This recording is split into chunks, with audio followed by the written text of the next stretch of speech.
Alright guys, welcome back. Back at the bench, another reloading video. We are reloading for the Howa today. My mission is to get some hand loads that shoot well in the Howa. We've already shot some factory loads, the Black Hills 52 grain out of it, and we've gotten some bad groups and we've got some good groups. The last ones I showed you guys were good. The same day I shot the 68 grain reloads.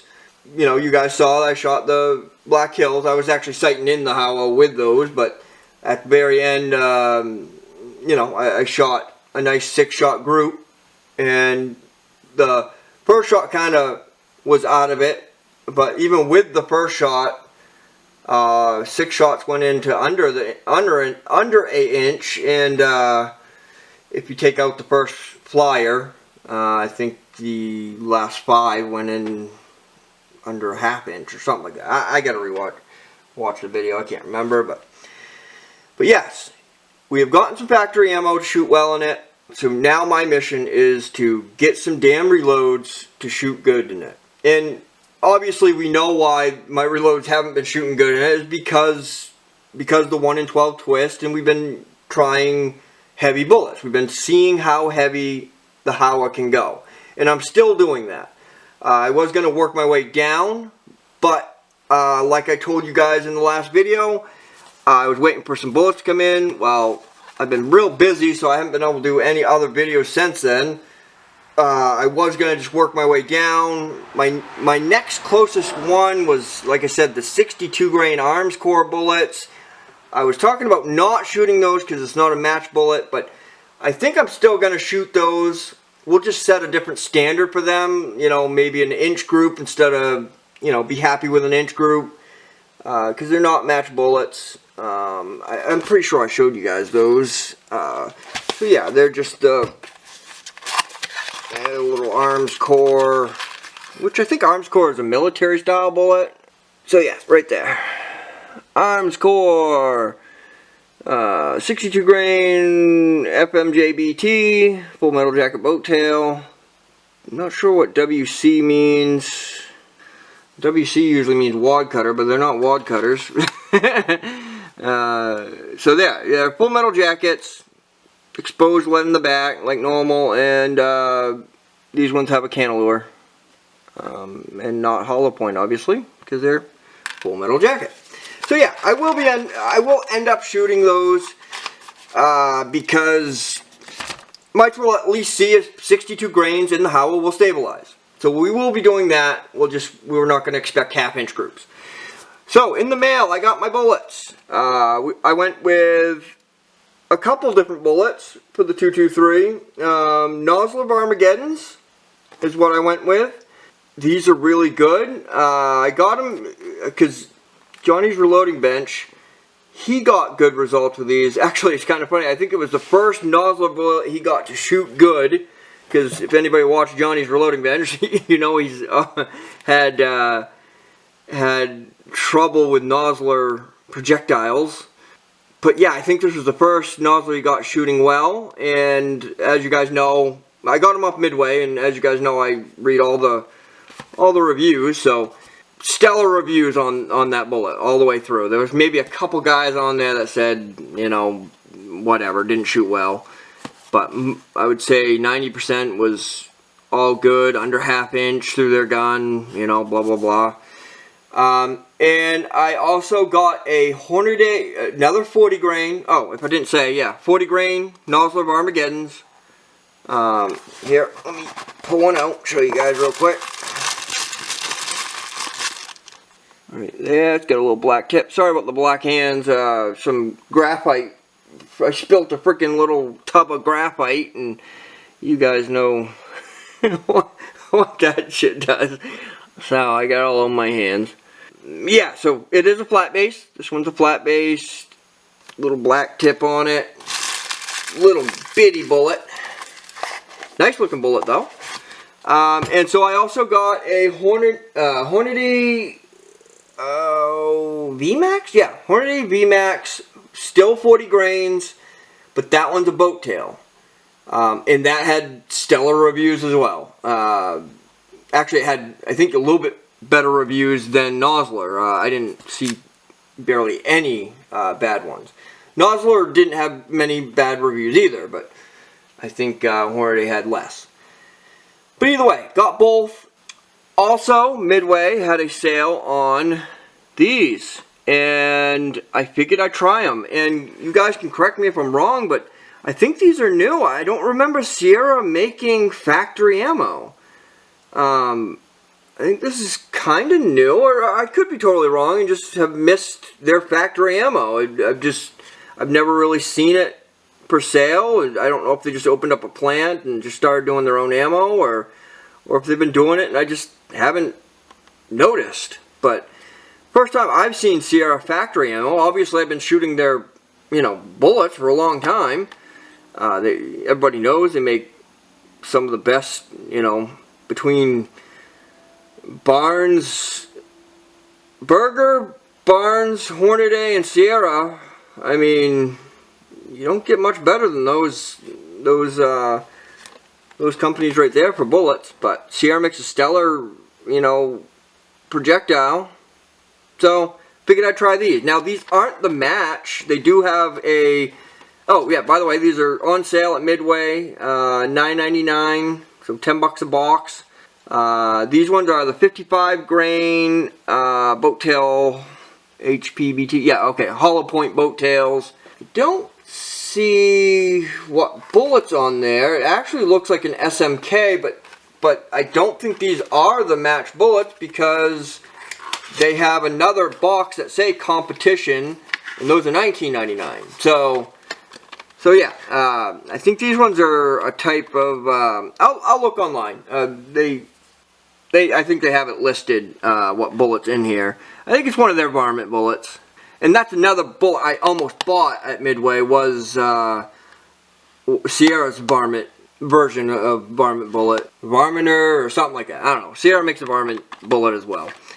But either way, so I figured I'd try some more factory ammo as well. And what I was going to do with this box is shoot half out of the AR, because it actually says on these ones, made for AR, best for mil grade primer, used in AR-15. So yeah, so I think their primers are a little, let me check that primer out a little better. Maybe it's sealed, or I don't know why. I don't know why the primer, maybe they're just hard primers, maybe they're Federals. Federals are known to be hard, I guess. I don't know. Or CCIs are known to be hard, I think. Yeah, I don't know. Whatever. It says military grade primer. That's what it says. So, don't know what that means. Probably means Federal, because Federal's a military company, and whatever. Don't matter. So yeah, that's my plan. Shooting half of this box out of the AR, half of the box out of the Howa. And that will jump me up to 55 grains for the Howa. And we already know 52 shoots, because that's what the Black Hills is. And this will bring me to 55. After that, I'll shoot the 62 arms core. And we'll see where the Howa lies. If it shoots the 62 arms core, I'll try and buy a bullet in the middle there somewhere. Because even if the Howa doesn't end up shooting it, I can reload it for the AR. Maybe go in the middle, 65 grain, or I think they make a 63 grain or something like that. I don't know. I'll go in the middle. We already know 68 grain don't shoot. So anything under 68 is where we, need to test from there on out.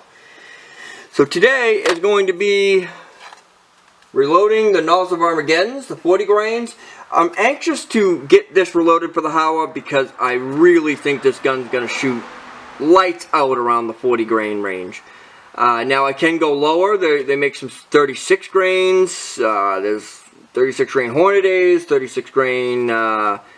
I think varmagaddons as well. Barnes makes a 36, I think, varmint grenade. Yeah, there's some 36 and I think even 30s or 32s or something. I don't know. I think 40 grains And actually these 55, I think between 40 and 55 grains, this freaking Howa is going to shoot lights out. We already know the barrel has potential, and we already know why the damn gun hasn't shot any really incredible groups. It's just because I've been, you know, in the very beginning, thought it was 1 in 8 twist, so I went up to the 80 grains. You know, as you guys saw in the AR, those 80 grains shot really well. So, but come to find out, it's a 1 in 10 or 1 in 12 twist Howa 223 barrel, because back then that's what 223 was. The gun is old but barely shot.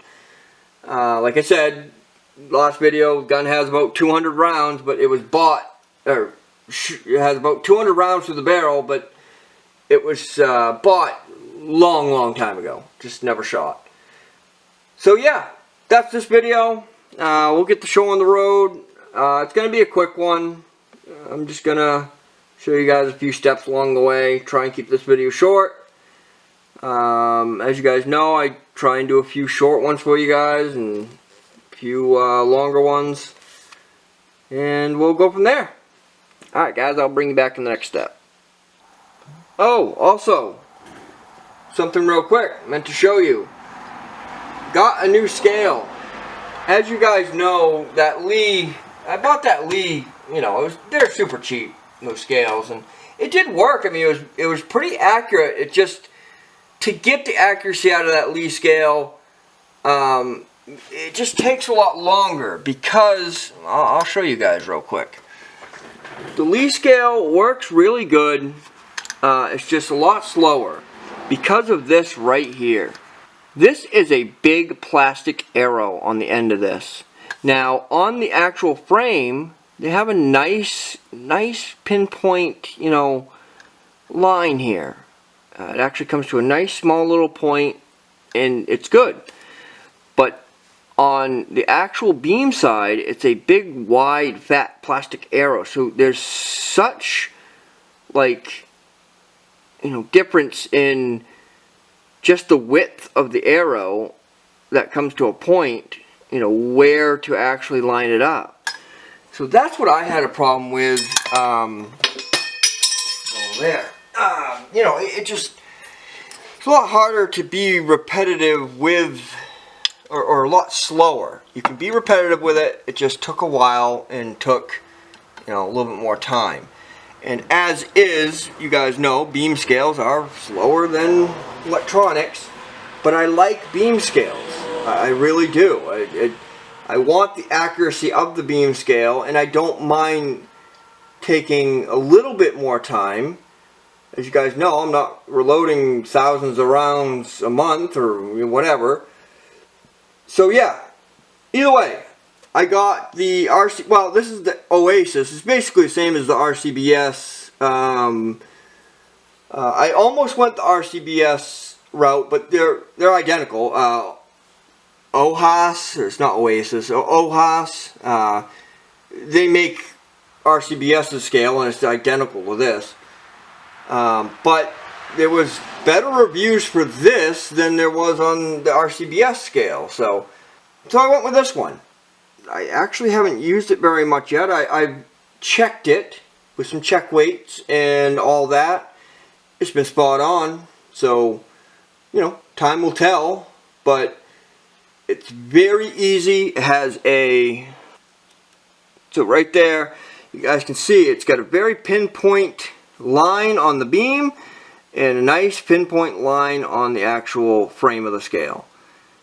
And that's it. That's all I need to be repetitive. And it has a nice dampening system, so it slows down and you can reload pretty quick with it, actually. It's nice. Very nice. So, we'll see how long it lasts. Hopefully it lasts quite a while. I guess I'll pan over, show you guys the rest of it. But yeah, it's a nice little scale. Alright guys, I'll bring you the next step. Alright guys, the loads for today. I figured I'd run by those, run that by you real quick before we get into the reloading. I'm going to change things up a little bit. We've been strictly doing CFE 223 with well, both the AR and the Howa. But change things up a little bit. We're probably going to go with H4895. One, because I couldn't really find much data on CFP223 with these lighter bullets for 223. I'm sure you can find it, but I looked through, and even some of the older manuals. Well, CFP223 ain't even in some of my older manuals. That's one thing I want to show you guys eventually. I ran into some nice old manuals from my one of my family members getting done reloading and all that, so he passed some of the stuff on to me, and yeah, awesome reloading manuals.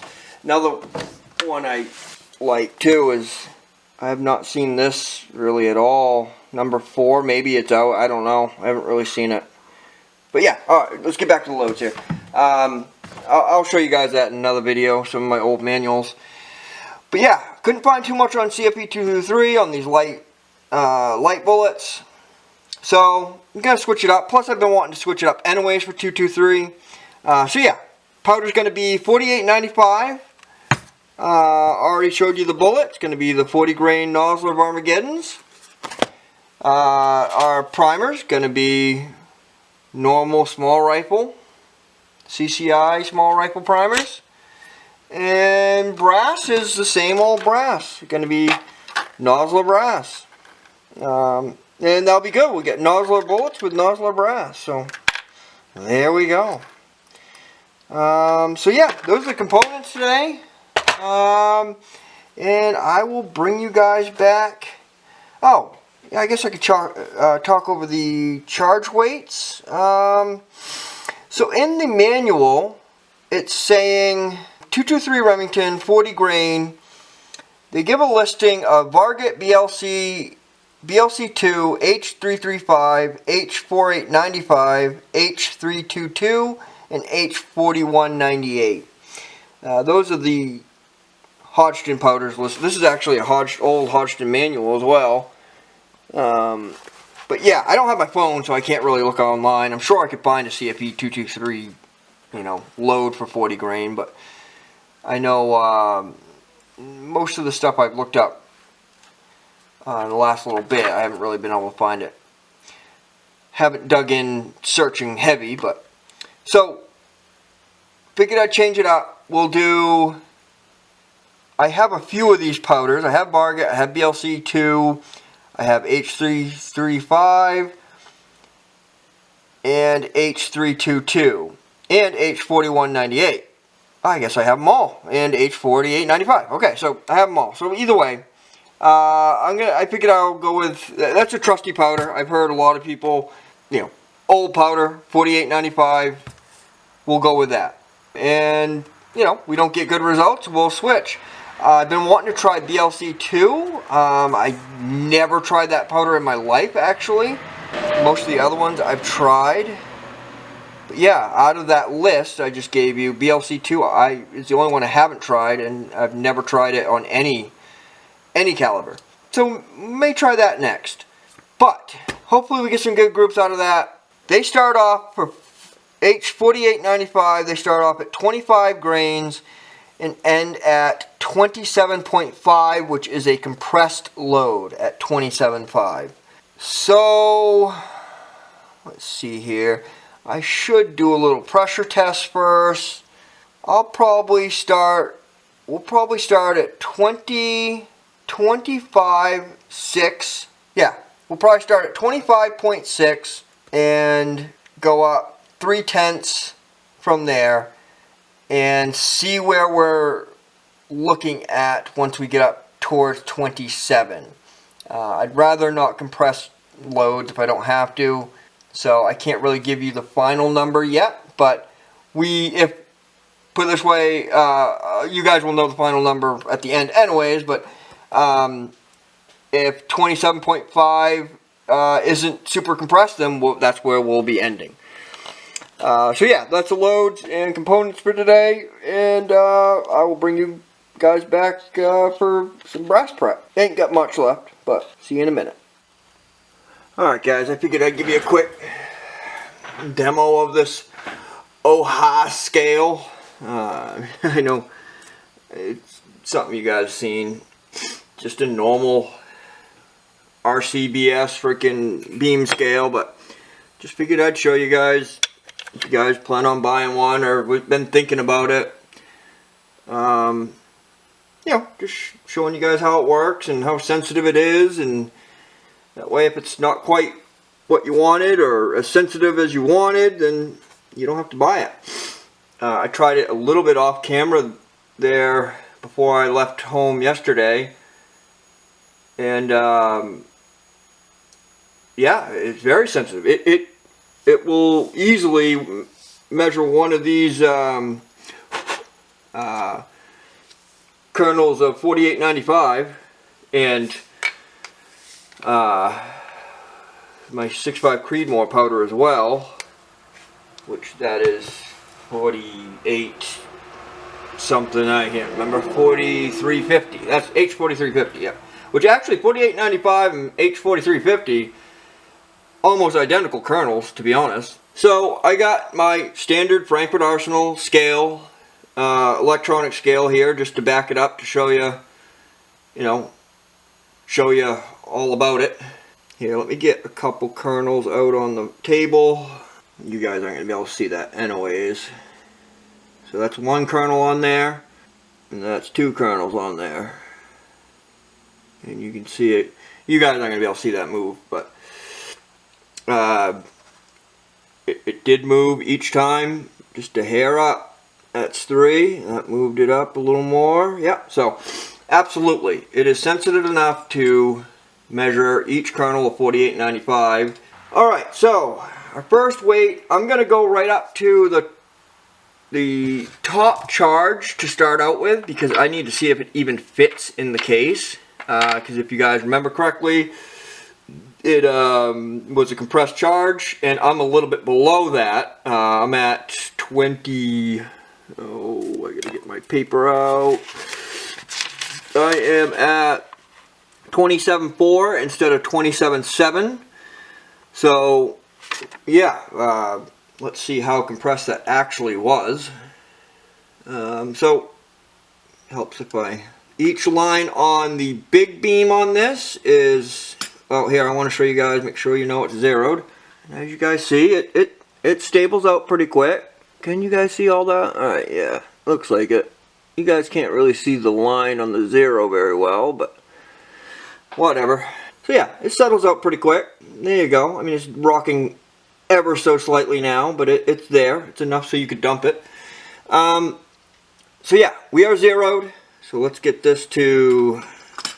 Each line is 5 on this one. The Lee is, each one is 10, I think, or something like that. I don't know.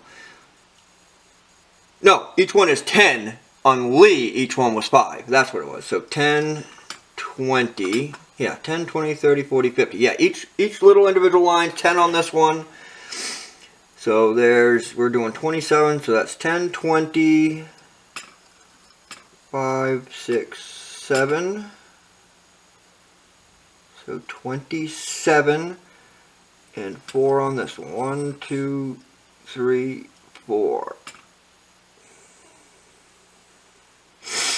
There we go. Alright, let's get that out. Or on. Now, if you remember correctly, on the Lee scale, this weighed 1 grain under on the Lee scale. From where we thought it was on the Lee. So let's see if that's similar, or how accurate I was with the Lee. Maybe, maybe I was a little off on the Lee. So on the Lee, this one was weighing 1 grain under on every charge that I thought I had perfect on the Lee. So let's see. There's one whole scoop. Whoop, whoop, whoop, whoop, whoop, whoop. Hey, hey, hey, hey, hey. It's alright. I'm not. Nobody's here. Dog thinks I'm indicating someone's here. Alright, alright. Let's see where we're at. See, that's why this scale's definitely a lot better, because I know when each line meets up, it's good to go. Like I said, on that Lee scale, one side was nice and fine, but on the actual beam, it's just big fat arrow. So it's just, they need to make that arrow. That's one change. The only change, I would have kept going with that Lee scale. It's the only change I'd really make with that scale, is just make the arrow on the beam a little bit finer. That's my only thing on that. Alright, so I would say that's about good. Maybe one grain too high. One kernel. Sometimes I say grains and I mean kernel. I took 2 out. That is about perfect. Alright, so let's see what it actually weighs.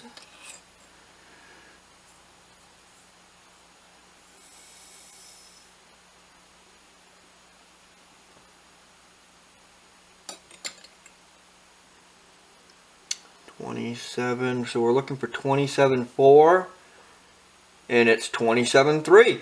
So the Lee was on. Well, that's kind of good to know, I guess. Yeah. So yeah, that's kind of good. I didn't expect that. I actually kind of thought I was weighing a little light or a little heavy with the Lee. But yeah, 1 grain difference. So that Frankfurt Arsenal is very accurate. It's been 1 grain difference between 2 different balance beams now. Yeah, honestly, if I keep just going with the, I'm going to use the balance beam for my, but pistol, I don't weigh pistol with that. That's why I really got this Frankfurt Arsenal, because when I first started reloading, it was just pistol anyway. So, yeah, all right, so that works. So for pistol, I know 1 grain under what I want, and should be, or 1/10 grain under what I want,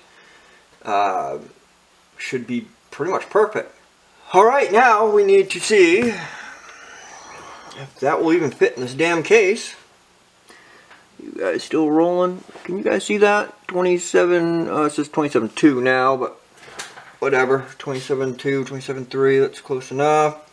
Alright, let's try and get this in this case, see if they were actually telling the truth on compressed, or how compressed it actually was. I'm going to do some tapping, just in case.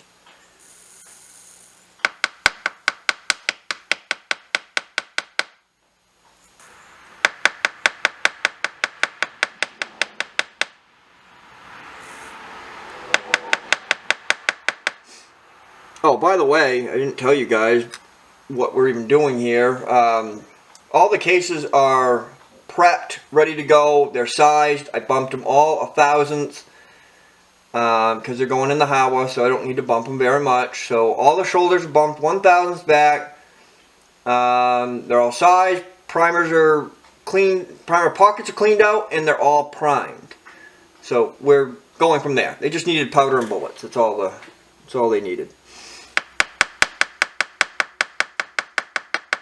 Alright, let's see where that is. Oh, they were right. Holy shit. Oh, I don't know if you guys are going to be able to see that.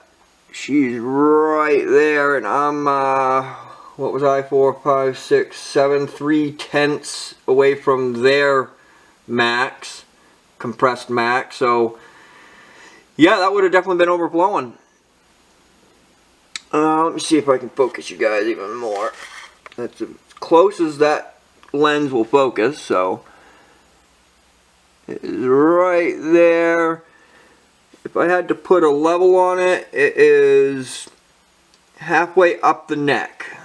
So between where the shoulder starts and the neck. Well, as you can see, I barely got to tip it, and you guys can see the kernel. So yeah, they were right. Now is that gonna affect anything? I don't think. Actually, I've never shot compressed loads. That is one thing I've never done. I've never had to. Never had to. So, I don't know. This will be my first time messing with compressed loads. So let's try it. You know what? I'm just going to keep you guys rolling and seat this first bullet.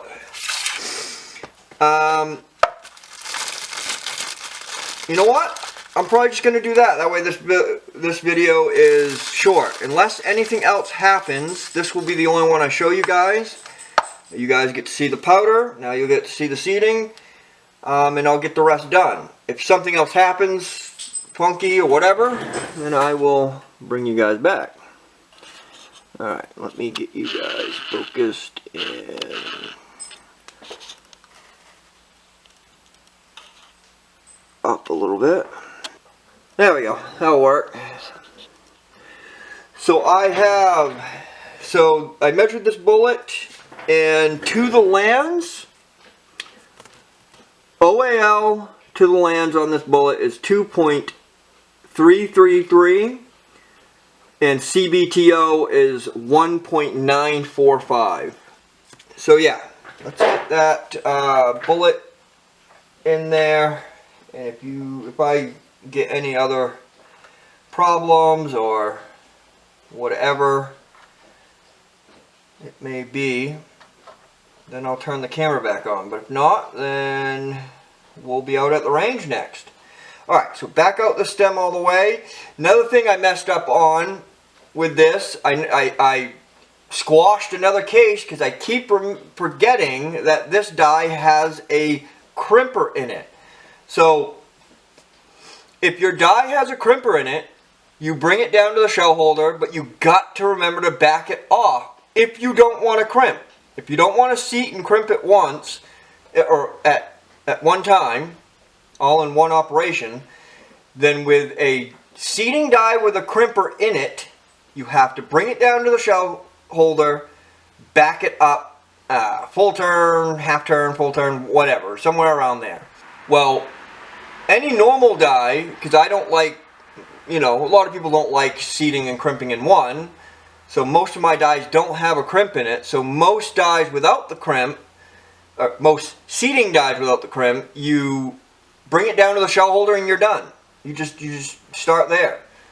I think Lee might say go another half turn or something like that in, or I don't know. I just bring it down the shell holder, call it good. Because you're just taking a measurement, comparative measurement anyway. The only time you got to worry about the height of your seating die is sometimes the length of your case, little, extremely big cases or extremely small cases. Sometimes you got to mess with that a little bit, but I know one thing. These are the first flat bases I've done in a while, and boy, it's a lot harder to to get that bullet sitting even in the case. Boat tails, you can just set it there, and as long as you got a good chamfer on your, which I got a good chamfer on these, but with the boat tail, as long as you got a good chamfer, you can just set it on top and ride it up in. Alright, so back out your seating stem all the way, well, most of the way. Bring it down until it touches the bullet.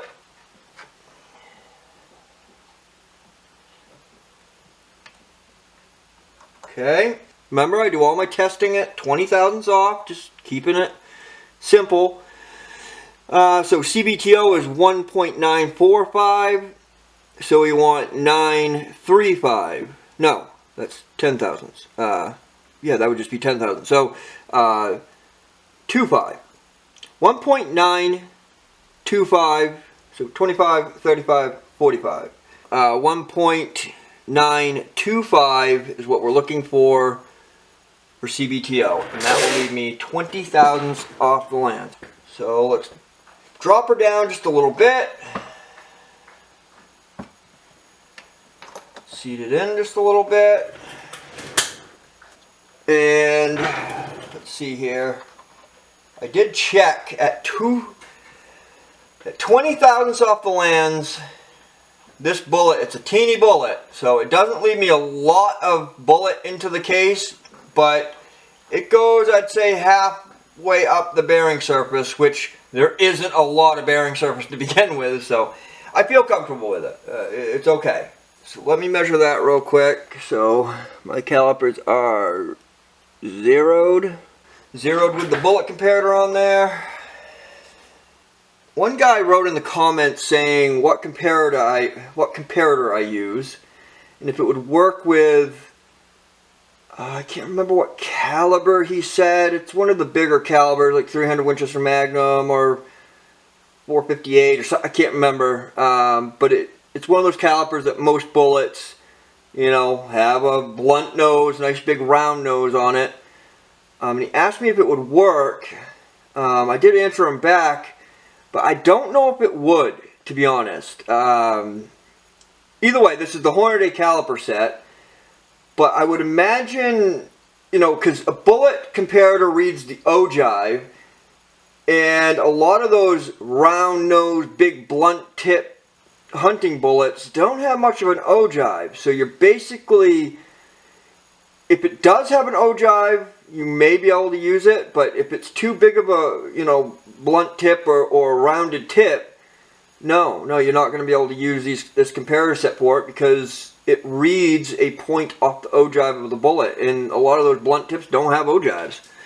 So no, you would probably, you'd have to go just tip base to tip on that one. And that'd be about the only way you could get a measurement. And I know it ain't, you know, as accurate or as repetitive as going from CBTO, from base to tip to CBTO, but honestly, the only reason why we do this is for complete consistency. When you're doing a hunting bullet, honestly, it's good enough. And I know you want to be accurate at hunting, and I'm not saying that, but with those blunt tips, you're going to be able to get a good enough reading, just base to tip enough so you're not hurting accuracy, really. So right there, 1.989. So we are looking for 1.925.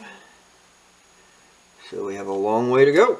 So let's do 1/2 turn.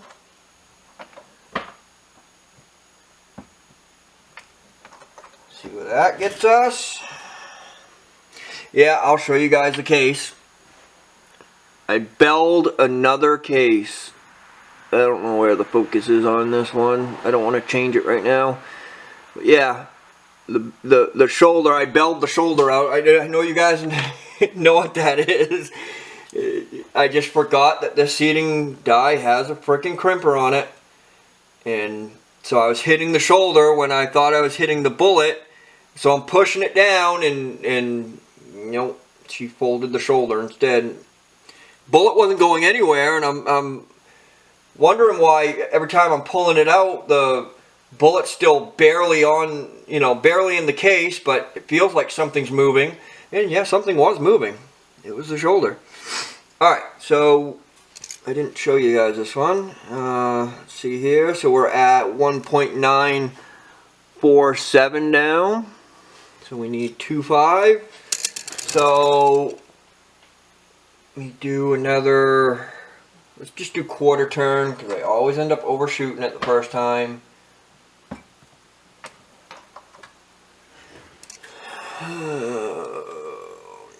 So we're at 1.930. Let's go down another, so we're looking for 2.5. Let's go down another 1/8 turn. Wow, a little more than an 1/8. I'm going to really creep up on this one. I don't want to overshoot it. Oh, look at that.